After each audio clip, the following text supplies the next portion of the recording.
Okay, we'll get started. I'm Justin Hertz. If you haven't met me yet, it's nice to meet you in this format. How did I get into business? So I moved here from San Diego in 2005. The point is that I didn't have a sphere. So I'm not like, fourth generation Nevada and like I just get my license and tell my kinfolk about, the fact that I'm in the business now and it results in like tons and tons of deals. I didn't have any of that. I knew my dad, my wife, my Australian Shepherd Cassius, and I honestly didn't really know very many people other than that. When I moved here in 2005, I was in the pet business. I had my own company, sold pet products online, did that. So that made me even more insulated because I had a warehouse worker and like, that was it. Like we just shipped. So again, didn't know anybody. 09-ish, I had the opportunity to sell the company. I did not make $100 million on it. I barely cleared paying for my inventory. And I had to do something else. I had a 2-year-old daughter. She was born in 2008. And a debt and didn't know what the fuck I was going to do with my life. Here I was, how old was I? In 2010, I would have been 37. So I had to figure it out. And so I took the plunge. I got my real estate license. And I, kind of said, I'm going to give it a shot and I'm going to make it work. And I didn't have a choice. I had to make it work because I had a lot of people, depending on me. So that's kind of how I got into business, moved here, blah, blah, blah. When I got my license, like this is what the market looked like, right? So 2010, foreclosures, short sales, like it was awful. Not exactly the right time to get into the market, not like getting into the business now where we're all sort of pigs in mud and, it's kind of relatively easy to make 6 figures if you have a pulse and you work hard, but then not the case at all. So, very different market. By the way, I curse, which is pretty obvious. So if you're offended by that, sorry. It's just kind of how I talk. It's not because I'm crude or stupid and have a bad grasp on the language. It's just that I'm passionate and it's just kind of how I talk. So if I curtail that, then I won't be me. So, and that's one of the things that I'll convey to you as far as like doing the open houses is like, you have to be you. And like, that's critical because it comes across and it's really hard to connect and bond with somebody inside of 5 minutes if you're putting on a front, period. So anyways, that's kind of, so raise your hand or, shout out, give me a reason as to why, you don't do open houses or why you think they don't work. Yeah. I hate the sign placement, putting them up and putting them out. It's not fun to do in high heels. Okay, so don't wear high heels. Well, it's not fun. Problem solved. No. Moving on. It still sucks without the high heels. But mainly like not having an effect and knowing what the strategy would be to use to get a lot of traffic. I feel like most of our open houses in the last 2 years have been really dead, so it doesn't seem to be worth it, and I don't feel like it gets a house sold. It doesn't get a house sold. That's not the point. The point, you're there to create leads. You're there to be a lead generating machine. I don't give a fuck about selling the house. Your objective is not to sell the house. And this isn't one of my slides, but I can tell you on one hand, in 13 years in the business, how many times I've sold that house. And then to your other point, which is going to be what most people are going to say is, I don't do them because they don't work. Yeah. No, they work. You don't work. Yeah. That's the problem. So if you do them right, they'll work. But if you tell yourself they don't work, then you're because then you've already set the stage that like that's it. They don't work. So then you go in with a bad attitude and then you basically waste. Wow, Mr. Lofton, thanks for showing up. Great. Wow. All right. One of my good friends from the Bayou. He shows up. Okay. But so yeah, I mean, again, if you go in with that attitude, you screwed yourself. You just you're going to waste 2 or 3 hours of time because you're sitting there going, this shit doesn't work. Yeah, it's like the lack of strategy doesn't create any action. Yeah. What else? Why else do we not do open houses? Yeah. To your point, done 100 and gotten a lot of leads, and they usually, it feels like 80% of the time, they don't pan out and become a waste of time. Again, your fault. Yeah. Yeah. And we'll get to it, but but again, like, you need to be able to gather their information, bond with them, follow up with them. Yeah, some like are just tire kickers, or they're not real, or they're a nosy neighbor that shows up and they're a waste of time. But you need to like use your spidey sense in order to figure out which ones are real and which ones like are going to equate to a paycheck. Period. Because you should be able to, after rinsing and repeating and doing this for a few months, you should be able to literally text Dolce at the end of your open house and go, I just made us $30,000 because I got 2 legitimate leads that are going to buy a house that equates to a $15,000 commission in the next month. You should be able to, get a sense of that. What else? They're dangerous. Okay, yeah. So that's probably right to some degree, and my perspective is skewed because I'm a dude. Not that I'm an intimidating guy. I'm a 5'6" Jew, and like I can't protect myself any better than you can. But you're right. Like, I'm sure from a female perspective, not great. So what can you do? I wouldn't bring an AK to your open house. It's probably not effective. But I would do an open house with somebody else. Safety in numbers, So, I would do that. I would tell people where you are. I would, bring pepper spray or a stun gun or whatever. Not that you're really going to use it, but maybe it just makes you feel a little more assured that you're going to be okay. But yeah. Don't do it alone. Bring like a lender. Yeah, don't do it alone. Yeah, bring a lender, bring another realtor, try to go that route. But ultimately, if you're afraid, you're not going to be effective. So it's not the right fit for everyone, but again, I'll look for my stun gun.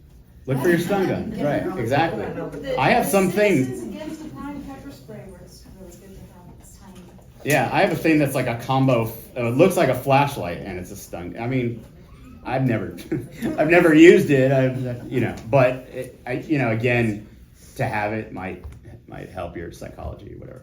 Any other things that you can think of as to why you're convinced that open houses don't work, or why the general public of realtors says, I don't want to do open houses because they don't work? Okay. Well, I mean, we basically covered it. I mean, those are the primary reasons. And again, the primary reason is that in terms of me talking to people, they say, they're a waste of time. No, you're not doing them right. So, that's I think kind of the critical component. So why do we do open houses? Because to me, it's fishing in a barrel.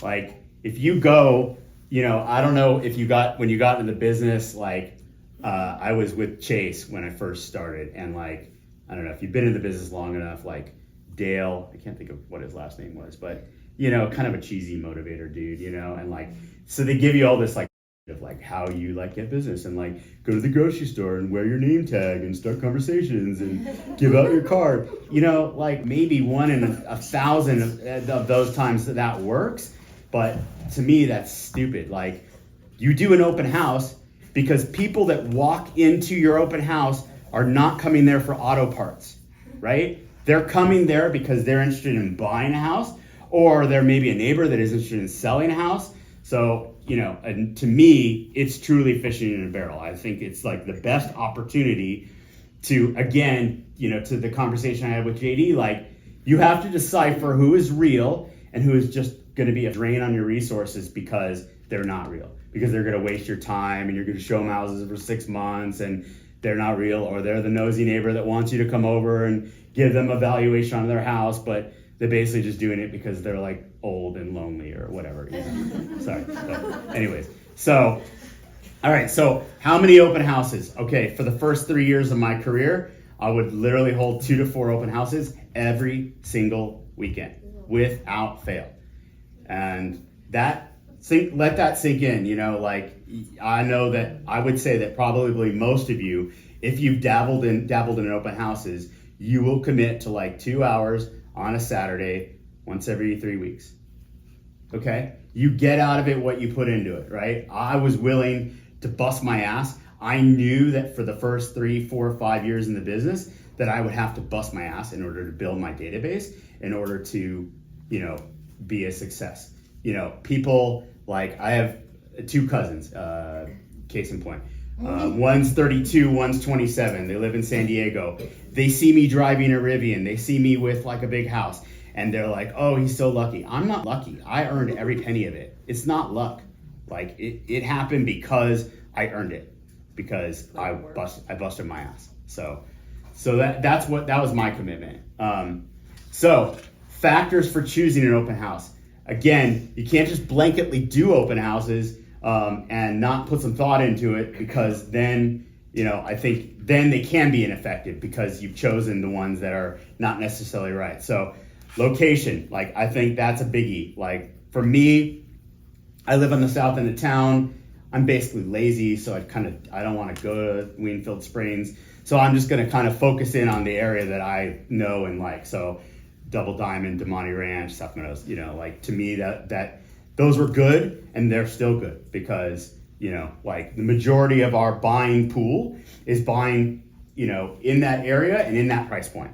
So that's good. Again, if you live in Sparks or whatever, Weenfield Springs is obviously, it's basically the same product as that we have in Double Diamond, Damonte Ranch. It's the same that was all built in 04, same communities, whatever. You live in the Northwest, do what fits you. And if you want to, farm, I don't really believe in that or whatever. Like, I don't know. I just never have done it. But if you want to farm and you want to like focus in on an area and you're like, I'm going to be the king of Keystone,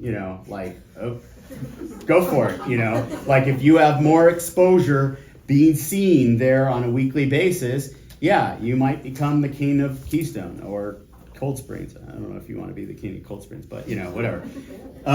Pick your price point also. Like, again, I think you need to be in that sweet spot. You need to be in that $500,000 to $800,000 price point where, again, the majority of the buyers are. Being in a cheap price point, you are, no offense to, first-time home buyers that only have a budget of $380,000, but that's a hard buyer to work with, right? Because there's not very much to choose from, and you're going to be up against 12 offers every time. And, again, ultimately, like, we're not Mother Teresa. We're not in this business to be altruistic. We're in this business to make a living.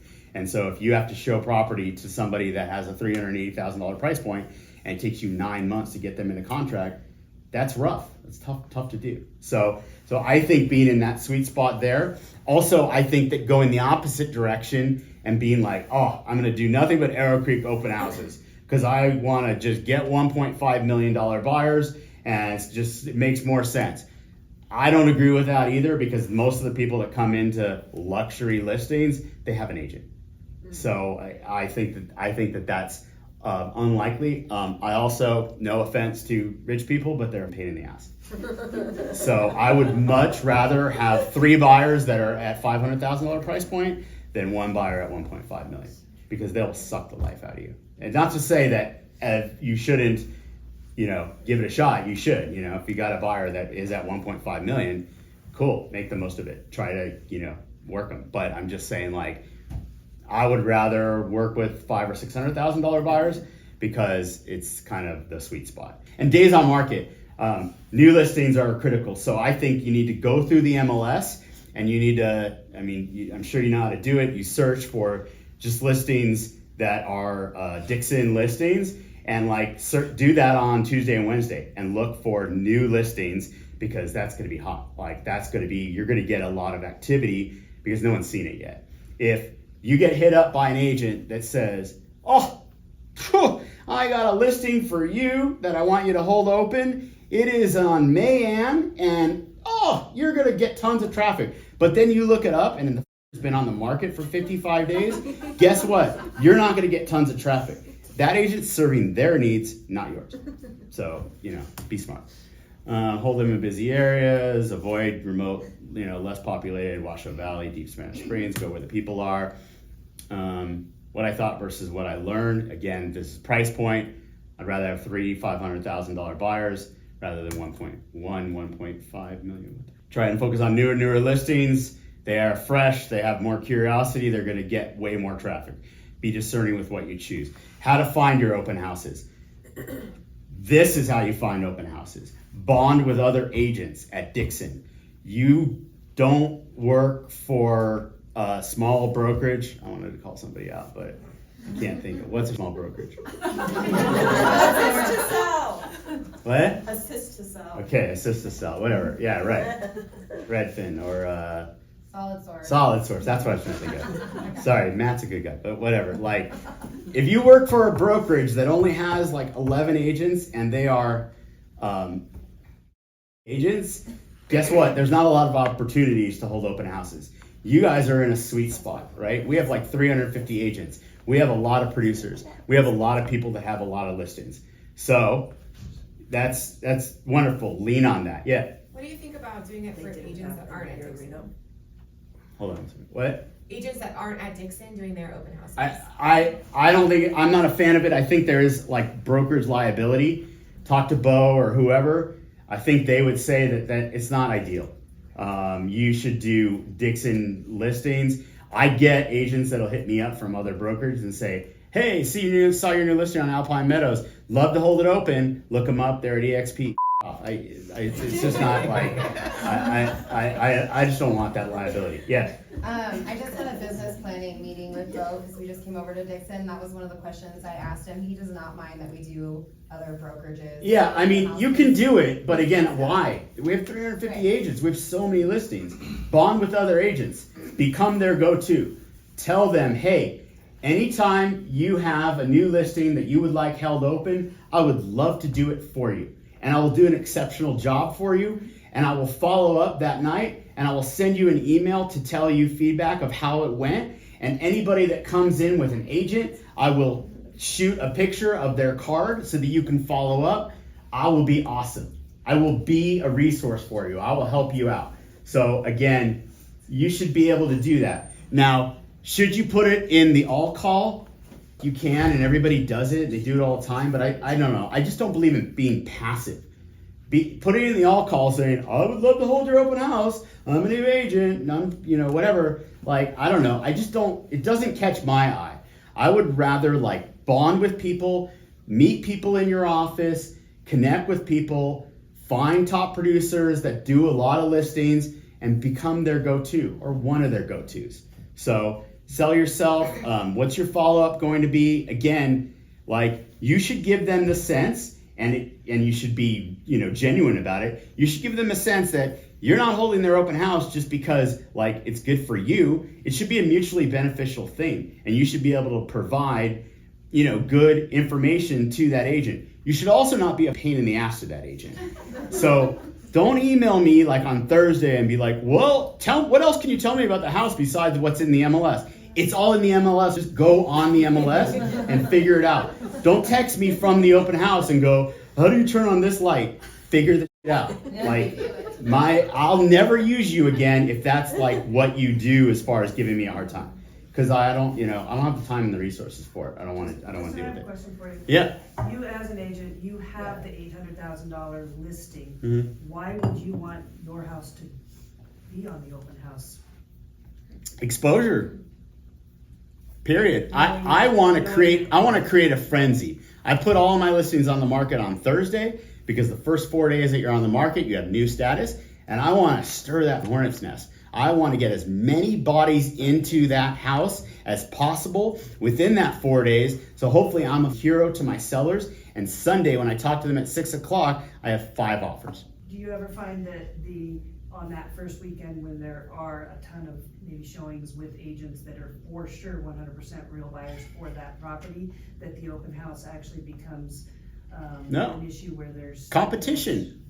Walk into a house where you have a showing that you scheduled for 11 a.m. and you didn't know there was an open house, and you walk in and there's 10 people there. Great. Because you're going to have a conversation with your client. Your client's going to go, holy, this is going to be popular. We better write $10,000 over asking if we have a chance of getting it. I'm doing what's best for my seller.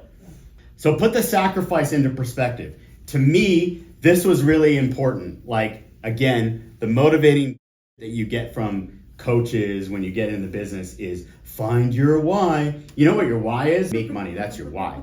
But for me, what my why was, I guess, when I initially got in the business, and it was 2010, and I was doing 4 open houses and sacrificing 8 hours of my time on my weekend, my why was I was missing out on my 2-year-old daughter's week spending time with them. I was missing out on spending time with my wife. I was missing out on watching my Chargers on TV, whatever, you know? Like, so you have to figure out what your why is so that you can get yourself pumped up so that you can go into the open house and you can make it worth your while.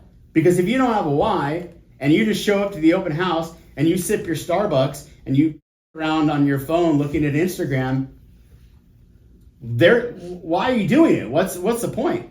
You could do that at home. Why are you there? So again, put that into perspective as to figuring out what is your why, and then make the most out of your time there and say, God damn, if I'm gonna lose 4 hours of my time, I'm gonna make it worthwhile. And I'm gonna get leads, and I'm gonna make connections, and I'm gonna get new buyers, because otherwise, what's the point? This Mythbusters, going back to your question, open houses are not for selling houses. Again, if it happens, great. Somebody walks in and goes, this house is amazing. Can I meet you at your office at 3 o'clock to write an offer? Yeah, you can. Great. I'll see you at 3 o'clock. Here's the address. But again, 13 years in, I think maybe 4 times this has happened to me. So it's just not likely. I can count on one hand. Open houses serve to collect leads. Again, you are there to be a lead generating machine. You are there in order to get contacts, get people in your database, get them set up on a search, and get them into your car. Not literally. Nobody sticks. I don't stick people in the car. You follow me. Meet me at this house, whatever. But get people going and moving in the direction of buying a house, so that I can do my job. So that's what you're there for. Again, it's fishing in a barrel. So how do you hold an effective open house? And this is obviously the title of the class and why you're here. And my objective is not to just blow a bunch of smoke up your ass. Don't overthink it. Okay, so a lot of people, again, another reason why they don't do open houses is they're like, I gotta prepare. This preparation is gonna be 13 hours worth of work. I gotta prepare for it. I gotta do circle prospecting. I gotta go knock on doors. I don't even know if Mojo Dialer is still a thing, but whatever. I gotta use that. I gotta prepare, I gotta do all of these various things. So if you set the barrier of entry to be this complicated, you're not gonna do them, because this is a lot of work. To me, none of it is necessary, and I've never done any of it. So I don't circle prospect. I don't go walking around to the neighbors saying, hi there, neighbor. I have an open house today at 10 o'clock and I'd like to invite you. I don't do any of that. To me, my preparation is less than an hour. I make this consumable. I make this easy so that I can rinse and repeat it. I don't think this is going to work. I'd like it to work, but I don't think it's, I also don't know how to use it. Non-math. Oh, it works. I love this scene and I love this sentiment. It's quick. Good morning, coaches. How are you? How are you? It's good, Dana. Just wanted to let you know what the offense is doing. Oh, skinny playbook, ain't it? Well, I run 6 plays, split beers like Novocaine. Just give it time, always works. See you on the bus. That's the best actor of our time, period. If you want to argue that with me, we'll argue it after the class. But that's a great line, right? You do all this complicated shit, you do 12 hours worth of prep, you're like, it's complicated. These guys want to give him, hey, Coach Boone, you don't know how it's done. You need a playbook that's this thick. You need to have all these fancy plays. I run 6 plays. Like Novocaine, it always works. I do an open house. It takes me an hour to prep, and then I do the open house in the right fashion, and it works. Period. Oh, no, we don't need to see it again. All right, so 3 things that you need to do. Again, don't overcomplicate it. Don't have a list of 15 things that you think that you need to do. You need to print out flyers, put your signs out. Don't wear your heels. Put on some tennis shoes. You can put on your pretty heels before the open house itself, but put out your signs and like do it by way of like breadcrumbs. Think about it from the standpoint of how do I get people from point A to point B to the open house to find it? Well, I got to put out enough open house signs. Is that 3? No, that's not enough. Is that 14? No, that's way too much. 5, 6, it's enough, you know? Just think about like major intersections, you know, that kind of thing. Then show up. Location. So like, this is critical.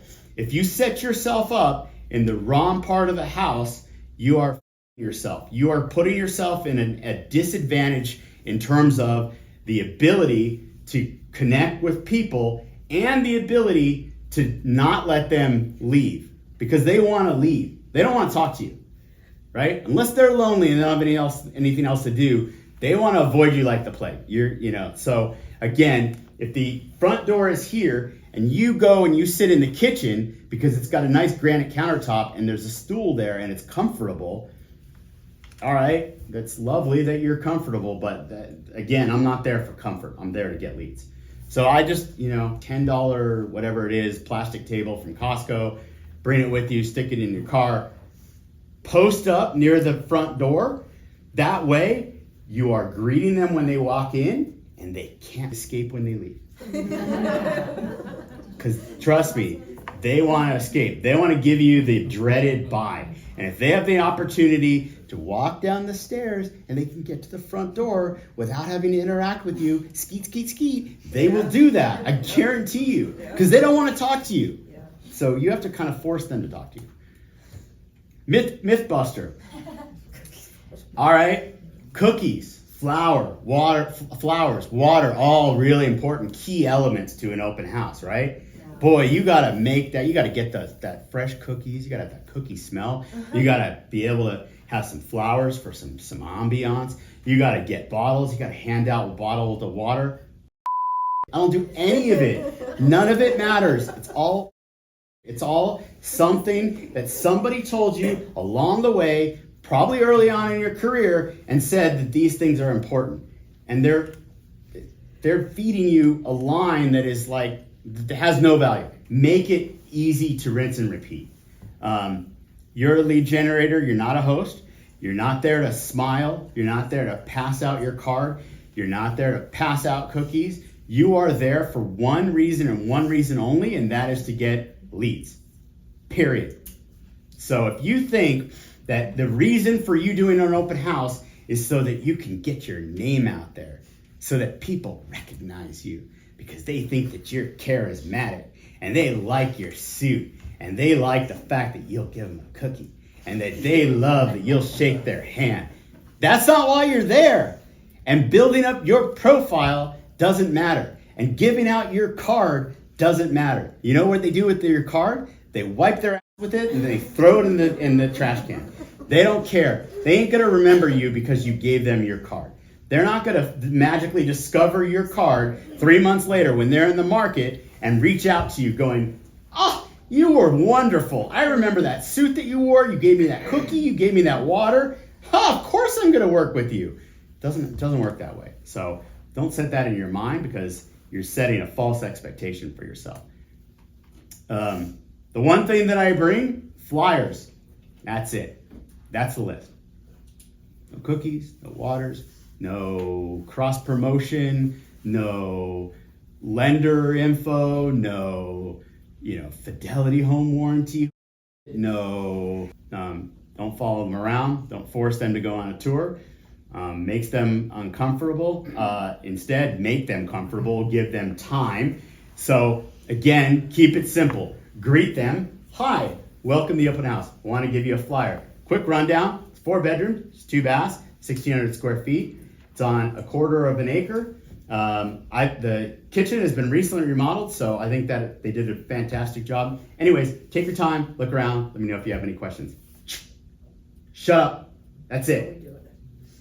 Lots of agents that I know don't know how to shut up, right? And you need to use your ears more. Again, more dumb sayings, but it's true. Use your ears more, use your mouth less.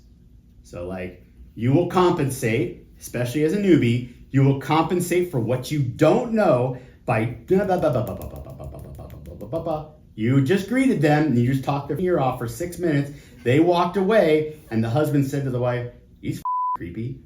They're not going to work with you because you just gave a bad impression. So again, keep it really simple. That's it. Welcome to the open house. Here's a flyer. Here's some basic details. Enjoy. Let me know if you have any questions. Keep it simple. The sign-in sheet, it is passive. It doesn't work. Here's why it doesn't work. You put a sign-in sheet, it says name, email address, phone number. They write Joe off as their name. They write a fake number and a fake email address. What did you get out of it? Nothing. Because you gave them the opportunity to not give you real true information because you were just passive and you handed them a sign-in sheet. So I don't like sign-in sheets. Do you have a question? Or are you fixing your hair? Okay. I was fixing my hair. Good. Lovely. Perfect. You look fantastic. I don't think you need to. You're good. You're good. You're so nice. No, of course. Charming, you know. So why I don't use a sign-in sheet? Seller excuses, lame. You don't build up any rapport. You're holding an open house, or you're communicating to them that you're holding an open house to hold them hostage and force them to sign in. And it gives them a great chance to give you fake information. I cannot tell you the number of times that I've talked to people, you know, that I've coached or, you know, mentored or liked or what, the small number of people I like. But anyways, no, but, you know, that have said, God, I got 19 people that filled out my sign-in sheet, but I called them and there's so many like numbers that don't go through. I don't get it. You need to get it. You need to figure out that they are giving you fake information because they don't want you to contact them. So you have to like actually engage with them and give them a reason to give you the real information, and a sign-in sheet is not the route to go. All right, so they're done with their tour. Now what? Okay, don't ask open-ended questions. Don't say, do you have any questions? Because their answer is, nope, bye, see ya. So you need to, again, start a conversation. Do you live in the area? Are you looking to move to the area? Are you looking as a move-up thing? Is your family expanding? Are you in a 2-story now and you're getting older and you don't want to deal with stairs? Are you whatever? Engage them in conversation so that you can start to learn what are their pain points and how can you overcome those pain points. So that's the key, is you got to have a conversation. The only way that you can make somebody comfortable with you that doesn't know you and do it inside of 3 to 5 minutes is you have to be engaging, you have to be genuine, and you have to have a conversation with them, and you have to genuinely listen so that they say, wow, this guy's really good. Like, he carries himself well, but more importantly, he actually seems to be listening to me. He is going to get a sense of what I'm looking for, and he's going to be a good fit in order to get me what I need.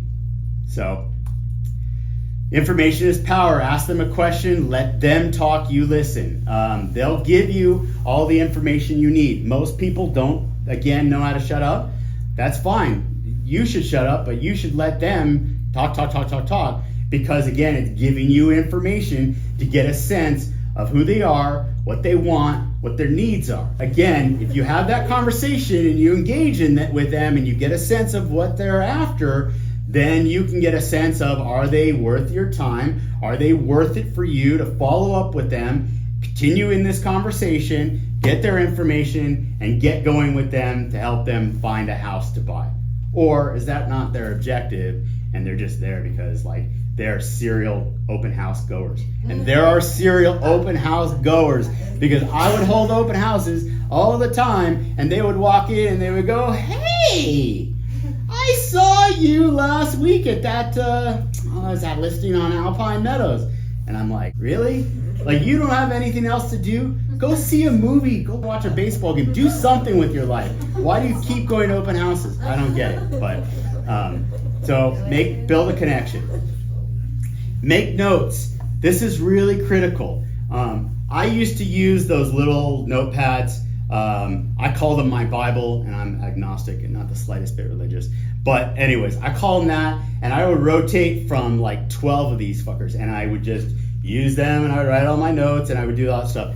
I've moved to a digital version of it, which is called the Remarkable 2. It sounds like I'm pimping a product that I don't get anything out of. JD has one. This shit is life-changing because I don't rotate between 12 notebooks anymore. Everything is here. It all stays in perpetuity. I have files. It syncs with my laptop. I can create PDFs. It's brilliant.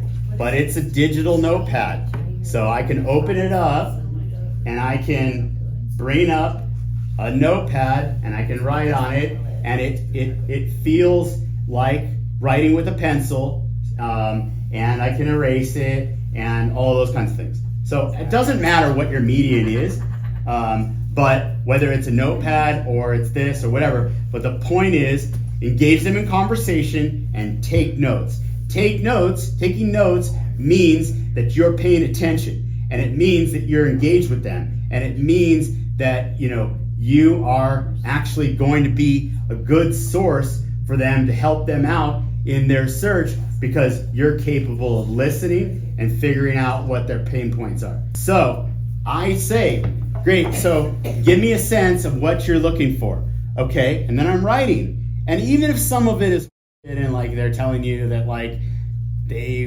want, I don't know, this isn't a good example, but they want an open concept, right? Like, okay, again, that's not an MLS field. We can't put in an open concept, blah, blah, blah. But, whatever, I still write it down because, again, I'm engaged. So, all right, so, okay, minimum 4 bed. Okay, awesome, okay. Minimum 3 bath, but you can go 2. Okay, great. Do you have a dog? Okay, you do. So you want a fenced-in yard. Okay, perfect. Any sense of the minimum square footage? Strangely, people don't know square feet. It's baffling to me, but use the house that you're sitting an open house at as a reference. Kind of similar to this. No, I don't need something this big. That kind of thing. Single story or 2-story, I'm open to either. 2-car garage, 3-car garage. Well, I really want a 3-car garage. All right, but that's fine. And ideally, we'll try to find you a house with the 3-car garage. However, inventory is limited and I want to cast a wide net. So I'm probably not going to put that in your search criteria because I'd rather show you more listings rather than less. So I'll put in a minimum of 2, and if it happens to have 3, awesome. But again, I wouldn't make it a critical component. Price. That's a tough question, and people are cagey about that, and I don't really understand why. Because if I tell them how much I'm really willing to go up to, they're gonna sell me something at the top of my price point. I don't know, I don't think that way. So, but anyways, I try to just get them what's your minimum and what's a general idea of what your maximum is. And I write that down. That's a critical component. And then area. That's also important because if you set up their search and you never ask them what the area is where they want the house, then what do? Then you just put in MLS all, and then you start sending them listings in Cold Springs when they only want to live in Southeast Reno, and then you look like a... So again, try to get a sense of really truly where do they want to live so that you can write in, okay, areas, 121, a nerdy realtor. I just make these lines where I say okay, you want New Northwest? Okay, in nerdy realtor speak, that's 121. You're open to Somerset, that's 122, blah, blah, blah, blah, blah, whatever. So, but again, I want all of that information down so that when I set up their search later, I know what I'm setting up a search for that's dialed into what they actually truly want. So if they're vague, make them get specific on it. Number of beds, number of baths, square footage, price, location. Okay, now you need to build rapport, and this is the most critical component. And you will get there if you did some bonding in the first 3 minutes or so of your conversation, and if you did this by writing down what it is they are looking for. So you're going to now go into the next part, which is the most critical part, which is you need to get their information, which is their name, first and last. If they are with a spouse or a girlfriend or a boyfriend or whatever, don't only get the guy's name and ignore the female. Big mistake, because she is probably or might be the decision maker, and she just said in her mind, that didn't get my information, I don't want to work with him. So you need to get both of their information. Get their email address and get their phone number. And so a critical component is this myth buster. Eye contact is important, right? They've all taught us that from age 5. You gotta make eye contact. You meet Mr. Smith, you say, as a 5-year-old, Mr. Smith, nice to meet you, and you make eye contact. That's critical. In this context, making eye contact is bad. It's really bad. It makes people nervous, and it gives them the opportunity to pause and not give you their correct information. Or to say, I don't want to give out my email address because I get too much spam anyways or whatever. So if you keep your eyes down on your notepad and you keep it very simple and you keep it in line with what you've already been doing as far as asking them for their information, then you will get it. Mike, let's role play, okay? So you gave me 4 beds, you gave me 3 baths, you gave me all this information. Great, what's your first name? Mike. Awesome. Mike, what's your last name? Givens. Givens, okay, cool. Mike, what's a good phone number for you? 775-843-3696. Okay, 3696. awesome. All right, and lastly, what's a good email address for you? mgivens Okay, at dixonrealty.com. okay, perfect, awesome. And then I assume that phone number is your cell phone? Yeah. Okay, cool. And then you're under the age of 60, so you probably text. Yeah. Actually, I do prefer phone calls. All right. Okay, cool. Okay, cool. Boom. I just got his info. And that was really soft, and that was really easy, and I didn't make eye contact with him. I actually was gonna make up some shit, and then Hard to do. actually did force me to. It's give hard you to the real- do because the I'm real so deal. quick in my flow that it's hard. Like unless you're a really, unless you're a bullshit, pathological liar, it's really hard when I'm asking you questions really quick. It's like a cop interrogation sort of thing. It's really hard to go. My number is 555-1212. Hard to do. Really hard to do. So again, if you're in that flow, then you're going to get that information. Name with the spouse's name too, email address, phone number. And if you do not get all 3, you have failed. And again, sorry to sound harsh, but it's the reality. And you should walk away, once they walk away rather, you should feel like missed opportunity. I got their name and I got their email address, but I didn't get their phone number. And they might not reply to my email, but I might have been able to catch them with a call or a text or whatever.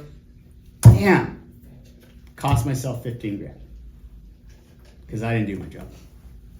Justin, how are you bridging like those discovery questions at the beginning into the home search, into the notes? Like, are you just finding out that they're a qualified buyer, they're looking for a home, you go, what are you looking for? Well, you're not going to find out that they're a qualified buyer because you're not a lender. You didn't pre-qualify them, and they might be blowing smoke and say, I want $100,000 or $800,000 house, and they have a credit score of 540. So you can't answer that, but you can use your intuition, and you can get a sense of are they real or are they not. You're not always going to know, and some people aren't going to be, and you're going to be wrong, but you got to take your shot. So you're mainly going into like the home buying questions, what they're interested in. If they say, oh, we're just looking right now, or like if they're a neighbor, you're not going into those questions. No, if they're a neighbor and they're clearly not in the market to buy, then yeah, I'm not gonna try to get information that's not relevant to them. Mm-hmm. And if they say, we're just looking at whatever, I don't believe that. Do you ever ask if they're working with a realtor? During I do not, and that's no disrespect to my brethren in the industry, right? I'm not trying to steal your client, but if you ask that question, guess what? Yeah, yes. That's what they're telling you, right? Yeah. Whether that's real or not. It will reveal itself if they really truly have an agent. Because they will magically, even after you got all their information, they'll go, yeah, JD Draculich he's our realtor, he's a good guy, da-da. And I'll go, yeah, he's a good guy.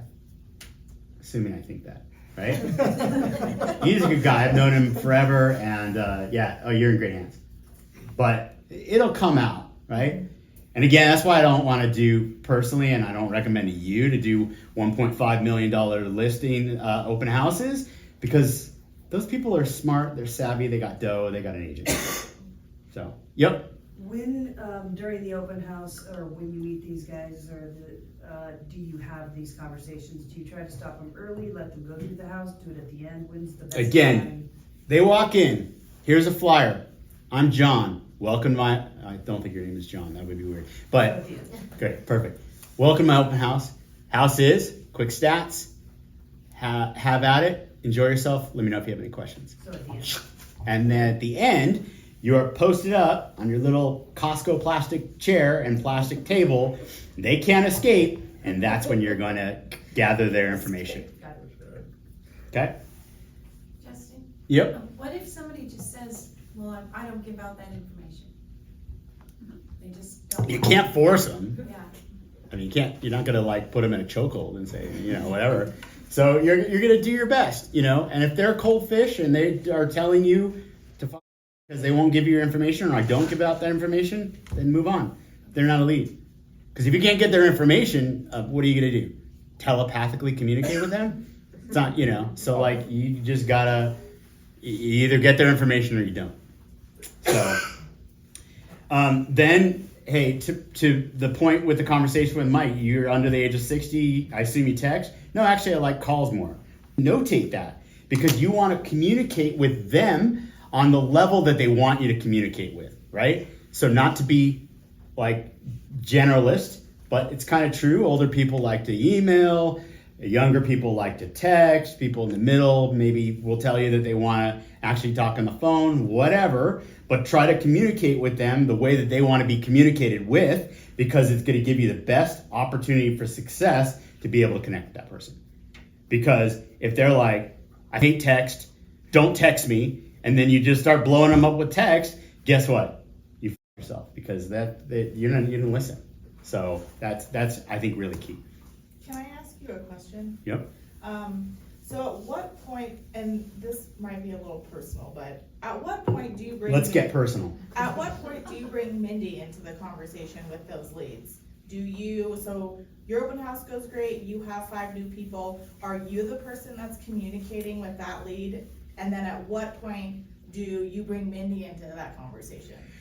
Early, casually, quickly, hey, just give you a sense of us. And it's on my card again. I don't really think that there's any real value giving out a card. But if you give out your card on my card, it's the 2 of us, like, whatever. So that's speaking of which, that's my wife, Mindy. Everybody say hi to Mindy. Yeah, I wouldn't be here if it wasn't for that person. Right. So I'll plug it early and I'll say, quick FYI. It's my wife and I work as a team. We're both full-time all the time, much to the dismay of our 14-year-old daughter. We both work like 55 hours a week. We take texts from clients at 8:30 at night when she wants our attention. It is what it is, okay?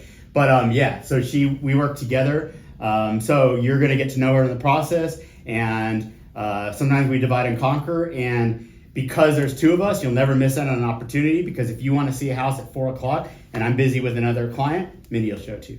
And if Mindy's busy, I'll show it to you. So they all get to know her. And the same thing, if you're big time and you have a buyer's agent and you want to just be a rainmaker and do an open house, but you don't really want to work with buyers, that's fine. Go do that. Go do that and say, I got an amazing buyer's agent on my team, Becca Patton. She's absolutely incredible. She's a specialist working with buyers. So after the open house, whatever, I'm going to provide her with your information and she's going to reach out. Boom, you laid the groundwork. You're going to get a 25% referral or whatever you worked out with your buyer's agent. Done. You're a rainmaker. You just made money and you don't actually have to put them in your car.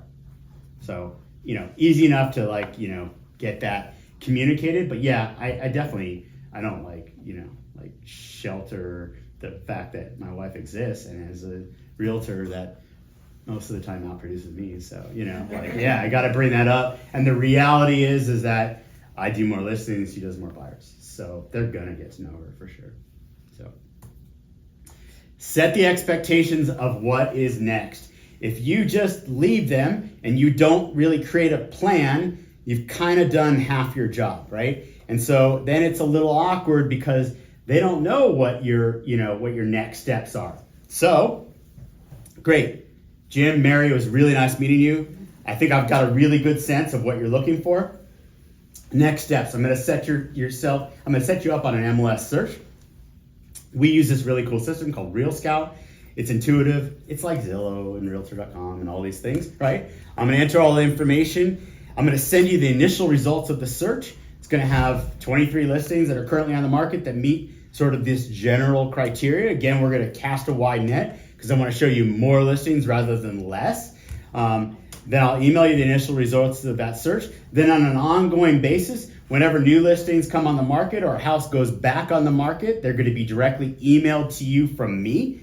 And that's gonna get you going on like getting in touch with the market, getting a feel for what's available. And the critical component is you cannot shop for houses online. You think that you can, but you can't. You have to go in, you gotta look at them and smell them and touch them and those kinds of things. So we have to get out there. We have to get out there. We have to, I don't even care if like you're really not ready for 90 days, Let's get out there still, because you're gonna get data points. You're gonna get a feel for what is on the market and what you like and what neighborhoods you like and which ones you don't and which home builders you like and all those kinds of things. So I'm gonna set that expectation. Pre-approval. This is really important, but this is also got to be really careful with it, right? Because if you give them the impression that you're like, you don't really look like you can afford a house at $600,000. I don't really think I want to work with you. Are you pre-approved? What's your credit like? Like, you're never going to ask those kinds of questions. You're going to say, hey, just, because it's part of the process, have you gone through the pre-approval process yet? Yeah, we did a few months ago. We contacted Wells Fargo, blah, blah, blah, blah, blah. Great. No, we haven't yet. We need to do that. Jump. There's an opportunity for you to take action. Again, your objective is to be active, not passive. So you're not going to say that Justin Woods with All Western Mortgage is my go-to lender, and God, you should contact him because he's a great guy. Because guess what? They're never going to contact him because they're not going to have any memory that you said that. They don't, Justin, I met a Justin at the open house, and I think the other guy's a Justin. They're not going to remember that. So you say, hey, if it's cool with you, I'm going to get your information over to Justin so that he can reach out to you and get your pre-approval process going. Is that cool? They will say yes. If you present it simple like that, most of the time, they will say yes. Awesome. You've been active. You've gotten somebody that is engaged, that you have a sense of what their search is. You're going to set them up on a search, and you're going to get them with your preferred lender so that they can get them pre-approved, and they can, in the background, communicate with you that Joe is a flake and he doesn't respond to any of my emails, or I sent him an app and he didn't fill it out and he's a waste of time. Or they jumped right on it, they fill out the app, they're pre-approved to $650 even though they wanted to go to $750, Now you got information. Take advantage of that. That's awesome. That's incredibly powerful. So again, be careful how you present it, because it's not like, I won't work with you if you're not qualified, or you don't look like you can rub two nickels together and afford a house, or you look like the type that, I don't know if your credit's bad, but I'm kind of guessing that it is, then you're, kind of presenting a bad picture, right? But instead, be active about it and get them with a lender so that you can find out. It's not your job to find out. Let them find out.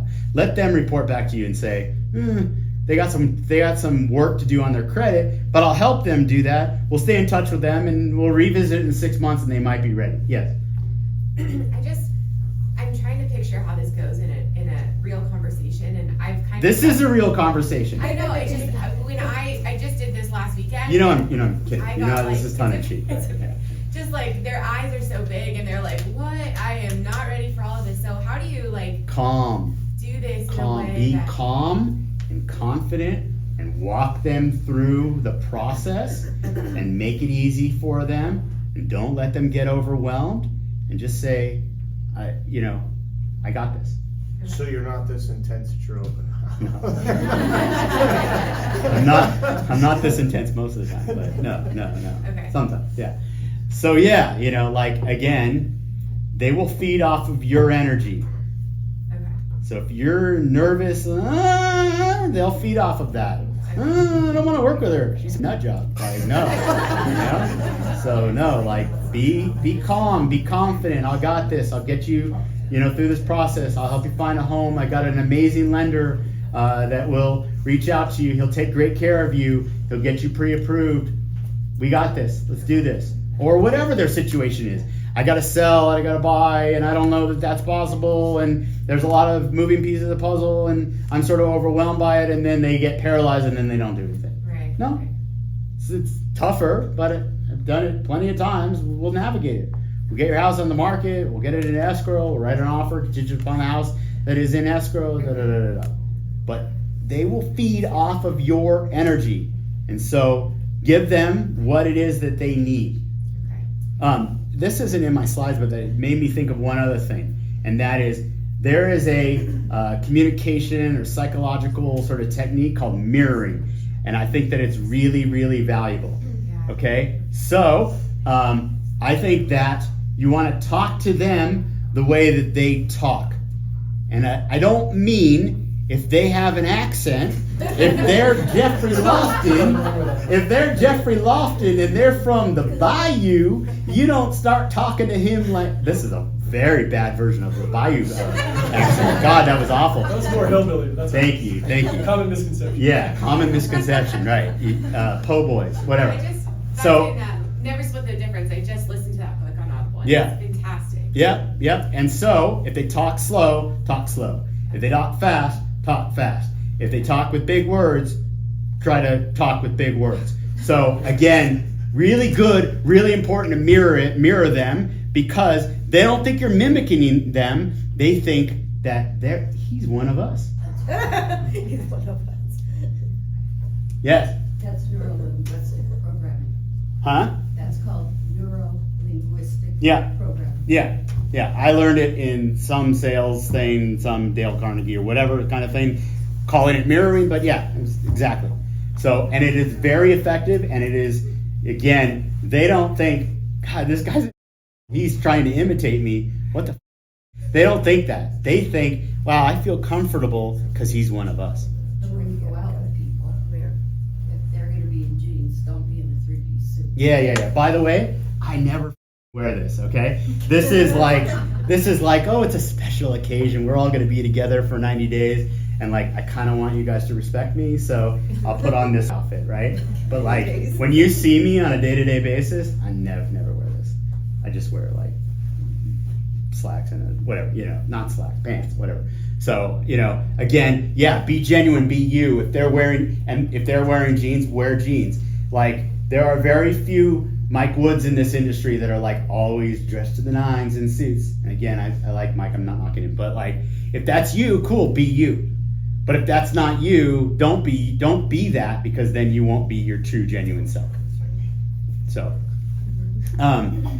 pre-approval, that's really critical. And then next steps, we're going to get out and we're going to start looking at property.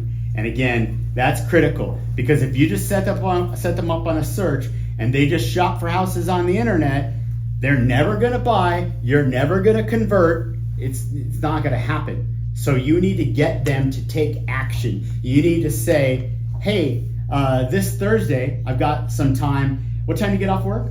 5? Okay. You want to start looking at houses at 6 or 6:30? Great. Well, I got to get home. I got to feed the dog. 6:30 is good. Okay, cool. So you're going to have the list of the houses. We'll lock it in. We're going to get together Thursday at 6:30. Sorry, I'm staring at you only because like it's an easy focus point and you're my friend, so it just makes it more comfortable. Yeah, you're welcome. So great. That's our plan. We're gonna get out. We're gonna go look at houses at Thursday at 6:30. I'm gonna send you that initial result of that search. It'd be great if you sent me an email back and kind of let me know which are your favorite ones. Those ones I'm gonna set aside, and those will be the ones that we'll look at on Thursday. Real Scout's intuitive, so if you like it, I can see it on the back end what you liked. So you don't actually have to send me a list if you don't want to, because I can utilize that. And then we'll get out there, and we're not going to look at 14 houses. We'll go out there and we'll look at 3 or 4 houses. So that's important to, again, get them going. Whether that is that Thursday, whether they like to look at houses on the weekends, so you're gonna, set something up for the next Saturday, those kinds of things. There are 2 kinds of fish that matter in this world. when it comes to sales or when it comes to open houses or when it comes to realtors' relationships with buyers. A fish on the line, somebody that is actively engaged, that is ready to buy, that is going to look at your listings, that is going to go look at houses, or what I call catch and release, or the sucker fish. And the sucker fish, they're not really in the market, and they'll suck the life out of you. So you need to figure out which one, and the objective is, I want people that are on one end of the spectrum or the other. I don't want anybody in the middle, because anybody in the middle is going to waste my time. So I want them to either say, I'm in the market to buy a house, let's go, or I'm not in the market to buy a house. That's great. I love both of these people. I don't want anybody in the middle. Next, your course of action. I'm like obsessive, so I take my laptop with me when I go and do the open houses, and I hotspot it to my phone, and then I can kind of be productive in between people coming in or whatever. So then when I get their information on my handy dandy notepad, then I can put it into Real Scout, and I can put it in a follow-up boss, and I just did it and it's done. Okay, or if you don't have time to do that, then do it that night, or set aside time the next day to do it. But you have to do it, because if you don't do it, once again, you didn't do your job, you wasted your time, you set somebody up on a search, but you didn't put them in your CRM, so you're not following up with them, and you're not sending them their videos or your email things or whatever, so you're not staying in touch with them, and so 6 months later when they're actually in the market to buy something, they don't remember you. They're just going on Zillow and they're just gonna pick an agent. JD. Do you close for getting their address at the open, or do you wait till later? That's too much.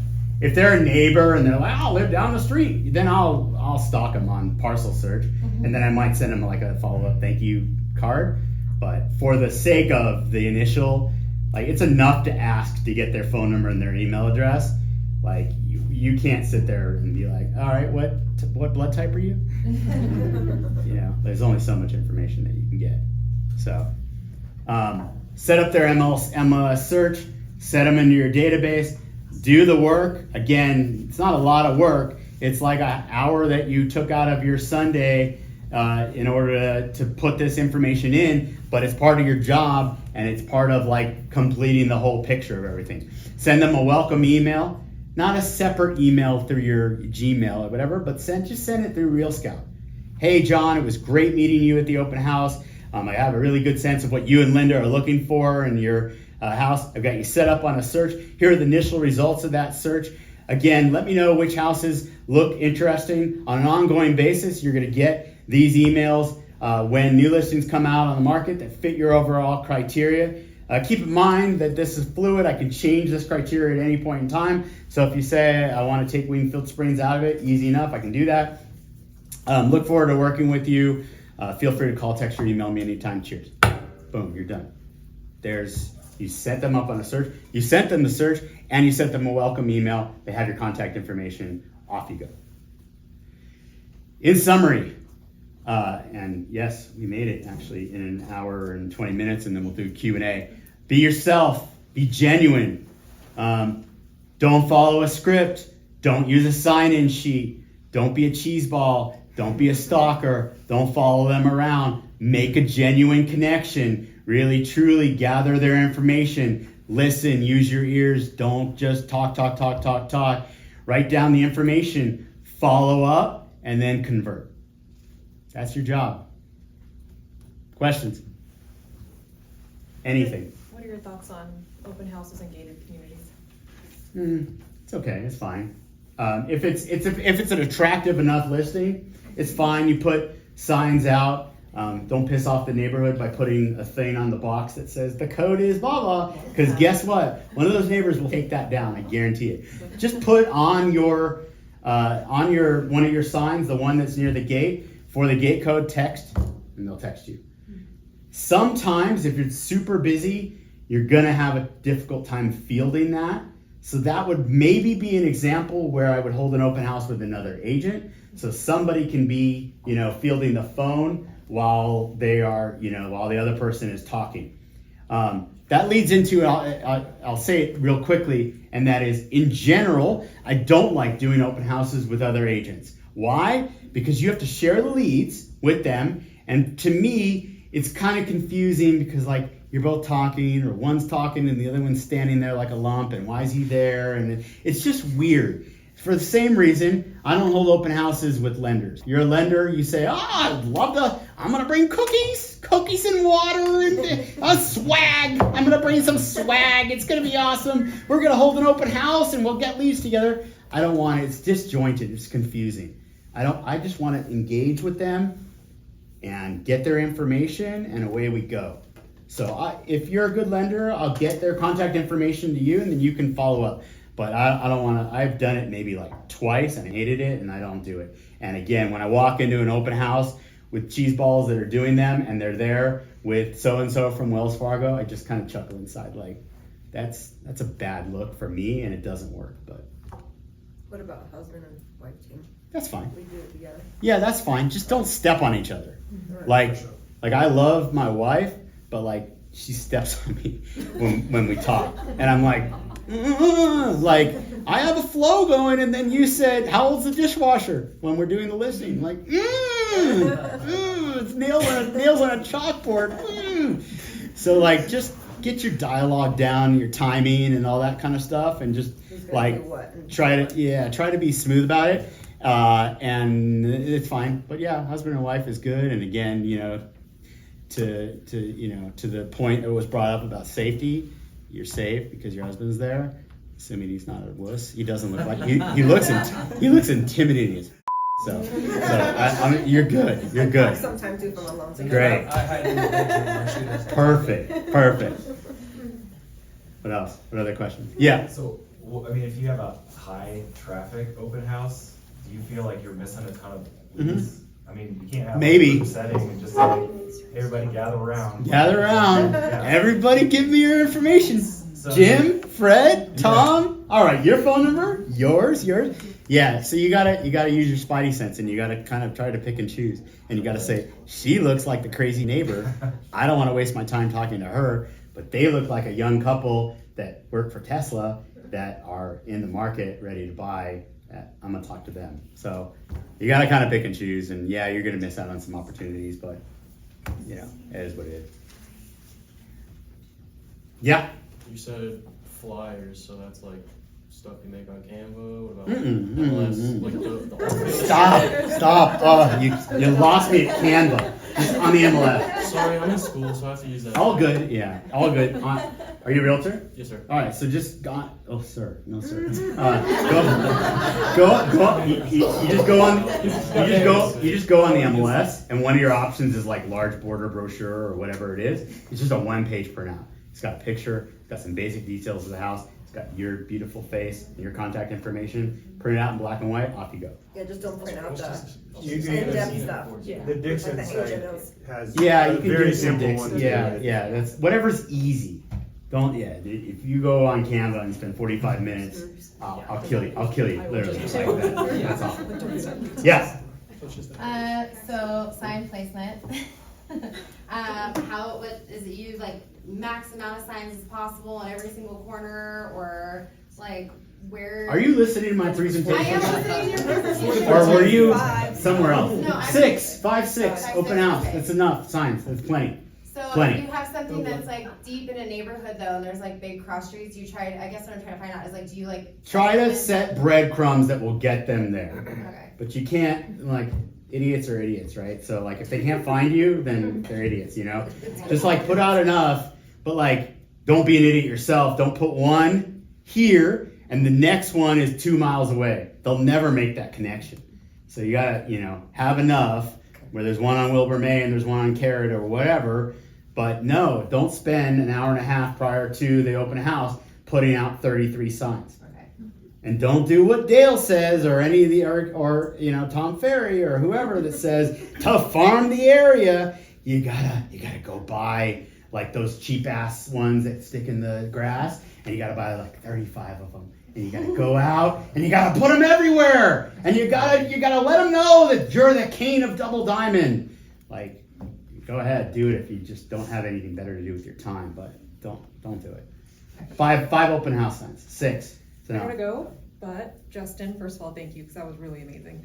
I'll get video and slides out to everyone, I promise, so, thank you. Yeah, I'll upload it to like YouTube, that way we have a really easy link that we can send out. Hopefully one of these worked, but I'm sure they did, and again, I'll send slides to Natalie and she can send them out to you.